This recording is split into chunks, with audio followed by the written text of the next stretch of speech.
Hello everyone, कैसे आप सब लोग? बढ़िया एकदम। तो आज हम यहाँ पर संहिता अध्ययन का सेकंड चैप्टर देखने वाले हैं।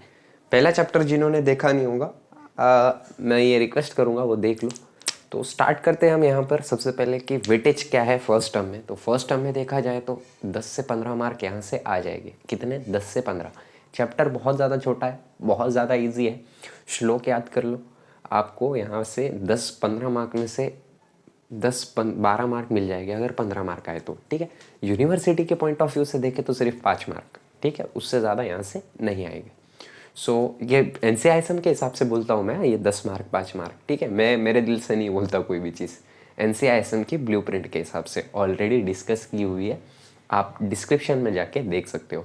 और जिन्होंने अभी तक टेलीग्राम फॉलो नहीं किया है, वहाँ पर डेली अपडेट्स रहते हैं, सैम्पल नोट्स से पड़े हुए वहाँ पर, वो भी आप देख सकते हो। ठीक है, सो स्टार्ट करते हैं हमारा दिनचर्या से। तो दिनचर्या क्या है वो देख लेते हैं। सबसे पहला श्लोक आपके सामने दिख रहा होगा कि दिनचर्या का मतलब एक बेसिक बोल देता हूँ मैं कि हमने हमारी लाइफस्टाइल कैसी रखनी चाहिए, इसी को हम बोलते हैं दिनचर्या। दिन मतलब जो हमारा डे रहता है उसको, और चर्या मतलब कि हमने उसको लाइफ को गुजारना कैसे चाहिए, ये हमको इस चैप्टर में पढ़ना है। सो डिटेल में देखेंगे हम, बस वीडियो के एंड तक बने रहो ताकि आपको सब क्लियरिटी आ जाए। चैप्टर ज़्यादा बोरिंग नहीं है, कॉमन सेंस की बातें हैं, कॉमन सेंस लगाना है और सारी चीज़ें आपको समझ में आ जाएगी। ठीक है, सो सबसे पहला जो श्लोक है वो दिख रहा होगा आपको, ब्रह्मा मुहूर्ते उद्दिष्टते स्वस्थो रक्षार्थ आयुष्यो। इसका मतलब क्या है कि अब यहाँ से स्टार्ट कर दे रहे हैं कि हमको करना क्या चाहिए। ठीक है, दिन में तो सबसे पहली बात है ब्रह्मा मुहूर्ते उद्दिष्टते स्वस्थो रक्षार्थ आयुष्य। ब्रह्मा मुहूर्त पे हमको उठना चाहिए। अब ब्रह्मा मुहूर्त क्या है? इट इज़ नथिंग बट सुबह के 4:30 बजे हम उठेंगे तो हमको क्या होगा, उसका बहुत ज़्यादा बेनिफिट मिलेगा। और जो आयुष्य है हमारा, जो आयुष्य है मतलब जो लाइफ है हमारी, उसकी एक्सपेक्टेंसी बढ़ेगी। एक्सपेक्टेंसी मतलब लाइफ आगे बढ़ेगी हमारी, ऐसा यहाँ पर ये पहले श्लोक में बोलना है। ब्रह्मा मुहूर्ते उद्दिष्टते स्वस्थो रक्षार्थ आयुष्यो। ठीक है, याद करना ही आपको, बहुत ज़्यादा इंपॉर्टेंट है। सुबह के 4:30 बजे का मुहूर्त होता है ब्रह्मा का, वो टाइम पे हमको उठना चाहिए। लेकिन बहुत सारे बच्चे कॉलेज में ये टाइम पे सोते हैं। ठीक है, मैं लिटरली मेरी भी बात की जाए तो अभी 12 बज रहे हो गए, हाँ नहीं 12:30 बज रहे तो रात के। तो हम सोते जल्दी नहीं है और फिर क्या होता है कि हम उठ भी नहीं पाते जल्दी। ठीक है, सो इनका बोलना है कि सुबह जल्दी उठना है 4:30 बजे। फिर उसके बाद क्या करना है, क्रौत शौचच विधि। क्रौत शौचच विधि मतलब जैसे ही उठ गए हम 4:30 बजे, सबसे पहले हमको क्या करना है, शौच करना है। मतलब वेस्ट प्रोडक्ट को बाहर करना है, स्टूल को बाहर करना है, स्टूल को पास आउट करना है। ठीक है, क्रौत शौचच विधि। विधि मतलब वो काम करना, वो विधि करना। ठीक है, सो ब्रह्मा मुहूर्त पे उठ गए हम 4:30 बजे। उसके बाद क्या करना है हमको, वेस्ट प्रोडक्ट को बाहर छोड़ना है। ठीक है, उसके बाद शरीर चिंता निर्वत्य दत्त धावन। दंता धावन मतलब आप शरीर जैसे हमारे वेस्ट प्रोडक्ट बाहर हो जाते हैं तो शरीर की चिंता छोड़ दो आप। ठीक है, सीधा एक काम करो कि दंत धावन करो। दंत धावन मतलब ब्रश करो। ठीक है ना, कॉमन सेंस है, कॉमन सेंस लगाओ, बहुत ईजी चीज़ें हैं। बस श्लोक याद कर लो, आपको ऑटोमेटिकली एक्सप्लेनेशन करते आएगा। और अब आपके दिल से भी लिख सकते हो कि हाँ ऐसे ऐसे करना चाहिए, 3 साइड, 3 बार इधर बरस, 3 बार इधर बरस। ठीक है, बरस नहीं लिखना है सिर्फ वहाँ पर, इसीलिए नीचे श्लोक दिया हुआ है कि दंत धावन कैसे करना है। सो दंत धावन कैसे करना है हमको, अक्र वैगतो खदीर कंच कुकुम्भ भादज्यम परात भुक्ता च मृदुंग कषाय कटु तिक्तम कर्णान ग्रसम स्तौल्य प्रगुण। ये श्लोक है, याद कर सकते हो तो कर लो, नहीं भी करिया तो कोई दिक्कत नहीं है। ठीक है, लेकिन 5 मार्क्स में से फिर 2.5 मार्क मिलेंगे। बड़ा श्लोक है तो जो बड़े श्लोक है उसको आप स्किप कर सकते हो। मैंने ये स्किप किया हुआ था श्लोक, मेरे को याद नहीं है। ठीक है, लेकिन फिर भी लिख दिया मैंने आपके कन्वीनियंस के हिसाब से। तो आपको दांत कैसे घसने हैं ये भी आयुर्वेद ने बताया हुआ है। तो दांत कैसे घसने हैं आपको, देखो क्या बोल रहे हैं यहाँ पर कि अक्र वर्ग, तो अक्र जो रहता है, वर्गत जो रहता है, और खैर जो होता है, और करंज जो होता है, ये एक जो झाड़ है उसके टाइप है। ठीक है, जो पौधे हैं, जो आयुर्वेद के पौधे हैं, जो प्लांट है, जो मेडिसिनल प्लांट है, ये वो प्लांट है। कौन सा अक्र है, वर्ग्रोद है, खैर है और करंज है। ये 3 टाइप के प्लांट है। उसका क्या करना है हमको, उसकी जो काड़ी है वो लेनी है। अभी के डेट की बात नहीं, ये आयुर्वेद के टाइम की बात है। ठीक है, पहले कुछ था नहीं ना, ब्रश नहीं था ऐसा, मतलब इतनी मॉडर्न चीज़ें नहीं थी, अभी आ गई है। लेकिन पहले के ज़माने में क्या किया जाता था कि स्वस्थ व्रत अच्छा रहना है, दिनचर्या अच्छी गुजारनी है, तो क्या करना पड़ता था कि जो अक्र है, it is a medicinal plant, बगरोंद है ये भी मेडिसिनल है, खैर है ये भी मेडिसिनल है, और करंज है ये भी मेडिसिनल है। तो ये कषाय तिक्त कटु मतलब क्या होता है कि ये एक टाइप ऑफ रस है, रस मैंने पढ़ाया हुआ है, ये कषाय तिक्त कटु क्या रहते हैं, तो ये बहुत अच्छे से देखा हुआ है हमने, कहाँ पर, आयुष्य कामीय अध्याय में और दीर्घ जीवितीय अध्याय में, दोनों में देखा हुआ है। तो ये जो रहते हैं, इससे हमको क्या करना है, दांत घसने हैं, ठीक है। ये जिसमें अवेलेबल है, ये वृक्ष जो रहते हैं, जो प्लांट रहते हैं, जिनमें कषाय रस है, तिक्त रस है और कटु रस है। इसलिए बोला था मैंने आपको वो लेक्चर देख के आओ, क्योंकि यहाँ पर ये समझाना कन्वीनियंट नहीं है, लेक्चर बहुत ज़्यादा बड़ा हो जाएगा, ठीक है। सो ये जो 3 रहते हैं, ये रस कोई भी झाड़ के, कोई भी प्लांट के उसमें होने चाहिए, तभी ये आप यूज करो। और अशा करंगळी एवढी जाडी 10 उंगली, मतलब 10 उंगली की आपको वो झाड़ की क्या तोड़नी है, एक फांदी तोड़नी है, एक ये तोड़ना है, और वो तोड़ने के बाद आपको उससे दांत घसने हैं। ये आयुर्वेद की बात चल रही है, आज की डेट में आप ब्रश भी यूज कर सकते हो, ठीक है। फिर उसके बाद क्या करना है, आनंद ब्रश सारखे करावे, मतलब ब्रश की जैसे आपको करना है, ठीक है, समझ में आ गया, गुड। उसके बाद है, ये बेसिक है, दंत धावन, ब्रश कैसे करते हैं वही लिखना है, सिर्फ यहाँ पर ये चीजें याद रखो, अर्क, बंगोद, खैर, करंज, ठीक है। उसके बाद अभ्यंग क्या है, अभ्यंग अब समझो आप कि इसके बाद हम अभ्यंग कर सकते हैं, लेकिन अभ्यंग कैसा करना है कि देखो श्लोक लिखा है, अभ्यंग आचारेत नित्यग सजरा श्रमवातः दुष्टि प्रसाद पृष्टि आयु स्वप्न स्वत्वक दाद्युकृत। अब ये मेरे को याद है, ये श्लोक आपको भी याद होना चाहिए, वेरी वेरी इंपॉर्टेंट, बहुत ज़्यादा इंपॉर्टेंट है एज पॉइंट ऑफ व्यू, हर किसी के पॉइंट ऑफ व्यू से, ठीक है। 3-4 जगह पे आपको ये काम आ जाएगा, और सेकेंड ईयर में स्वस्थ व्रत में भी आपको ये बहुत ज़्यादा काम आएगा। तो बोलना क्या है इनका, अभ्यंग आचारेत नित्यग सजरा श्रमवातः दुष्टि प्रसाद पुष्टि आयु स्वप्न स्वत्वक दाढ़्यकृत।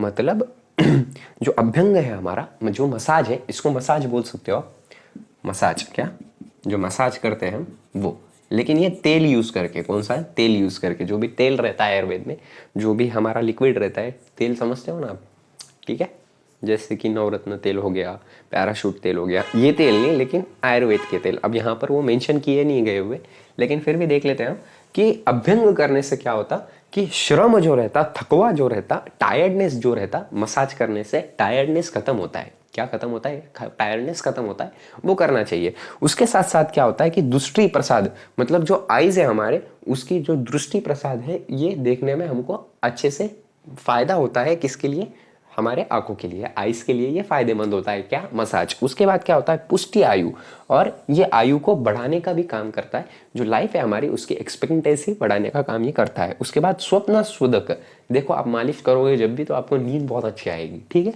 ये बोलना है इनका। उसके बाद दाढ़्यकृत, दाढ़्यकृत का मतलब क्या होता कि आप दाढ़्यकृत हो गए, मतलब बलवान हो गए, शक्तिशाली हो गए, इसलिए मसाज करने का बोला गया हुआ है। अब ये कितना करना चाहिए वो हम कहाँ पर देखेंगे, अभ्यंग निषेध में, कि किसने अभ्यंग करना चाहिए, किसने मसाज लेनी चाहिए और किसने मसाज नहीं लेनी चाहिए, ये भी हम देखेंगे, लेकिन कहाँ पर, थोड़ा सब्र रखो, वो आगे देख लेंगे हम, ठीक है।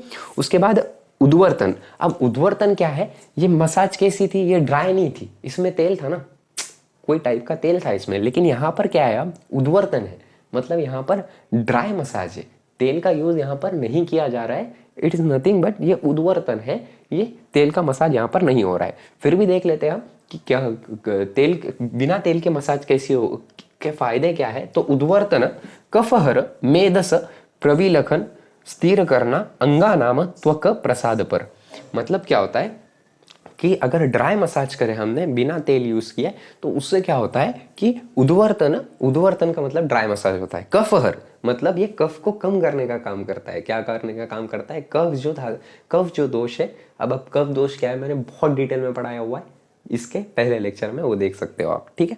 सो जो कफ है उसको कम करने का काम करता है, मेद को कम करने का काम करता है। मेद धातु तो हमने डिटेल में देखे, उसकी क्षय वृद्धि कहाँ पर, क्रिया शरीर के लेक्चर में मैं डिटेल में पढ़ाया हुआ है। मेद क्या है, it is nothing but adipose tissue according to modern, where as in Ayurveda we call as it मेद धातु, ठीक है। सो प्रविलव प्रविलवन मतलब ये शरीर को स्थिर रखने का काम भी करता है, स्थिर करना मतलब स्थिर, बॉडी को स्थिर करने का काम भी करता है। अंगा नामत्व का प्रसाद पर, और इससे जो त्वचा है हमारी, जो स्किन है हमारी, वो भी क्या होती है, निखारे जाती है, स्क्रीन में ब्राइटनेस आता है और स्क्रीन ब्राइट दिखती है। ठीक है, उसके बाद बात करते हैं हम स्नान की। तो दीपन वृक्षण आयुष्च स्नान ऊर्जा बल कंडू मल प्रसाद मलप्रम स्वेद तंद्रा त्रुटतः पाश्म जीत। बहुत ज्यादा इंपॉर्टेंट श्लोक है, याद ही करना है। जो श्लोक यहाँ पर लिखे हुए वो बहुत ज्यादा इंपॉर्टेंट होते हैं, करके लिखता हूं मैं। तो क्या मतलब है, स्नान का मतलब क्या है कि हम अंघुळ जो बोलते हैं ना, मराठी अंघुळ सांगतात त्याला बघा। तो जो नहाना होता है हमारा, वो कैसे करना चाहिए, रोज करना चाहिए या नहीं, इस बात में बताया हुआ है। अगर आप रोज स्नान करते हो तो उसके फायदे क्या है, ये यहाँ पर बताए हुए। स्नान को रोज करने का बोला गया हुआ है। कब करने का बोला गया है, अगर आप ब्रह्मा मुहूर्त पे उठते हो, उसके बाद शौच विधि करते हो, उसके बाद चिंता छोड़ के आप दंत धावन करते हो, उसके बाद अभ्यंग करते हो, दोनों में से एक, वो किसने नहीं करना चाहिए वो भी बताऊंगा मैं। किसने ड्राई मसाज लेनी चाहिए और किसने अभ्यंग, उद्वर्तन किसने करना चाहिए और अभ्यंग किसने करना चाहिए, ये मैं आपको बताऊंगा।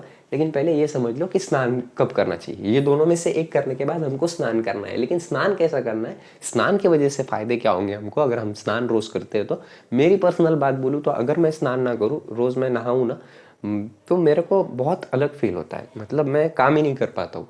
तो जैसे उठता हूँ मैं 10 बजे हो या 9:30 बजे हो, तो सबसे पहले दांत घसता हूँ, स्टूल पास करने जाता हूँ, मतलब लैटरिन को जाता हूँ। उसके बाद जैसी ही लैटरिन हुई वैसे मैं डायरेक्टली नहाने चला जाता हूँ। ठीक है, गुड। सो ये मेरी भी पर्सनल बात है कि काम नहीं होगा आपसे। उसके वजह से देखो आप क्या क्या फायदे होते हैं आपको अगर आप रोज नहाते हो तो सबसे पहले दीपन वृक्षण आयुष्य स्नान। दीपन आता है, दीपन का मतलब क्या होता है, एक नूर, एक ब्राइटनेस आता है आपकी बॉडी पे। एक मतलब उसको सिंपल ये समझ सकते हो आप कि आप में, एक मिनट झगड़ा हो रहा है। हाँ, तो कहाँ पर थे हम, भूल गया मैं। आधा घंटे बाद और चालू करना पड़ा है मेरे को, सॉरी। तो कहाँ पर थे, भूल गया मैं। हाँ, तो जो बॉडी है, अगर स्नान करते हो तो सबसे पहले दीपन आता है, मतलब ब्राइटनेस आती है बॉडी पे। उसके बाद क्या होता है, वृक्ष आयुष्य स्नान ऊर्जा बलप्रद कंडू, मतलब आयुष्य में एक निखार आ जाता है आपके, ऐसा बोला गया हुआ है हमारे ऋषि ने। उसके साथ साथ कंडू, ऊर्जा आती है आप में। ऊर्जा मतलब एक ड्रॉजीनेस कम हो जाता है आपकी बॉडी में से, सुस्ती कम हो जाती है और उसकी वजह से आप काम करने में इफिशियंट बन जाते हो। और उसके साथ साथ कंडू, जो आपको खुजली वगैरह जो भी डिसीजेस है, उन्होंने दिन में से 2 या 3 बार स्नान करना चाहिए, ऐसा आयुर्वेद में बोला गया हुआ है, पर्सनली बोला गया हुआ है। और इससे क्या होता है कि ये सब चीजें दूर हो जाती है। ठीक है, समझ में आया, गुड। और उसके बाद की बात देख लेते हैं हम कि पाश्मजीत। पाश्मजीत यहाँ पर लास्ट में दिया हुआ है, देखो कि पाश्मजीत मतलब जो पाप कर्म है आपके वो भी कम हो जाते हैं। ठीक है, पाप कर्म भी आपके कम हो जाते हैं, ऐसा आयुर्वेद ने बोला है, मैं नहीं बोल रहा हूँ, श्लोक दिख रहा होगा आपको। उसके बाद तंद्रा निद्रा, मतलब जो तंद्रा है वो भी आपकी कम हो जाती है, सुस्ती भी कम हो जाती है। उसके बाद मल प्रम स्वेद, जो स्वेद लगा हुआ होता है हमारी बॉडी पे, वो भी ऑटोमेटिकली बाहर निकल जाता है, एक्सपेल आउट हो जाता है अगर हम नहाते हैं तो। ठीक है, गुड। उसके बाद अभ्यंग निषेध। अभ्यंग निषेध मतलब ऐसे व्यक्ति जिन्होंने अभ्यंग नहीं करना चाहिए, वो कौन है, तो वर्ज्य अभ्यंग कफग्रस्त कृत सुशुद्धि भी अजीर्ण भी। मतलब अभ्यंग जो मसाज होती है, स्निग्ध मसाज, जो तेल लगा के यूज करते हैं, तो वो कौन से लोगों ने नहीं करनी चाहिए, जिन्होंने पंचकर्म किया हो। अब पंचकर्म क्या है कि पंचकर्म में 5 चीजें की जाती है, स्नेहन, स्वेदन, नस्य, वमन, विरेचन।